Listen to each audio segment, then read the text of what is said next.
C-15 investigators with a health alert tonight. One mistake in the pharmacy or at the doctor's office could make the difference between life and death.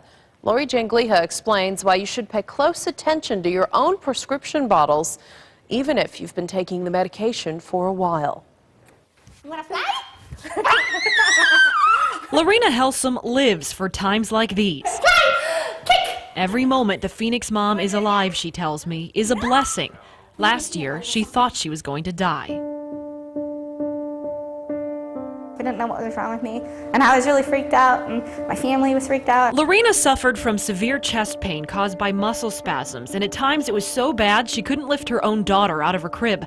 Doctors couldn't figure out why. It was so intense that I couldn't cry, I couldn't talk, I couldn't breathe. I would just hold myself, and my whole body would turn like red and purple. It just seemed like things were continually getting worse and worse, and that she kept getting sicker every day. The pain grew so intense, doctors at the Scottsdale Mayo Clinic performed a procedure to prevent chest muscle spasms. But a letter from Lorena's medical provider shows the real cause of Lorena's devastating discomfort had been staring everyone in the face for nearly a year. There's been an error in one of your medications, and it was a pharmacy error. Lorena received 3 voicemails like this one from a healthcare professional warning her of a serious problem. That was when it really hit me that, oh my gosh, this is all because of that pill. Lorena discovered the prescription for her daily dose of thyroid medication had been filled incorrectly.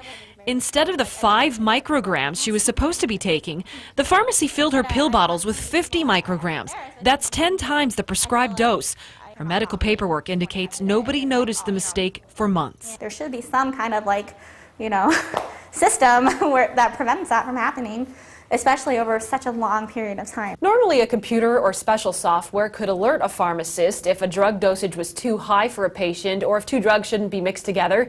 But in Arizona, pharmacies aren't even required to have computers or special software.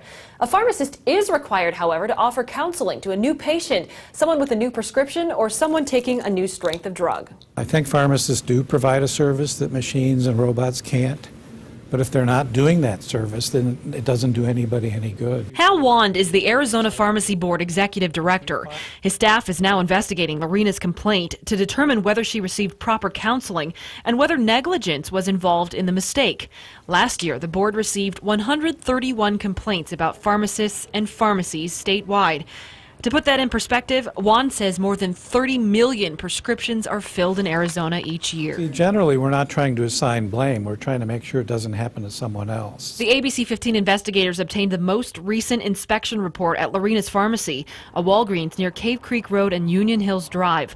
We found in 2010 it failed to routinely document patient counseling.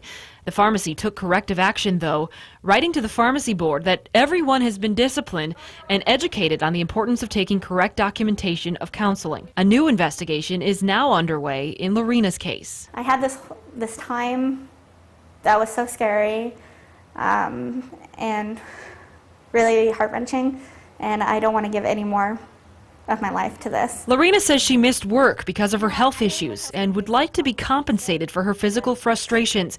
She says the Walgreens referred her to a third-party company and later stopped responding to her phone calls. Yay! Right now, she's trying to spend time with her family, laughing, something she couldn't do much when she was sick. Walgreens told us they're attempting to work with Lorena, and they claim she declined consultation for her medication. They believe the dosage she received was in the normal dosing range for the medication, and they also gave us this statement. We're sorry this occurred, and we have apologized to the patient. We have investigated the matter and will work to prevent this type of incident from happening in the future.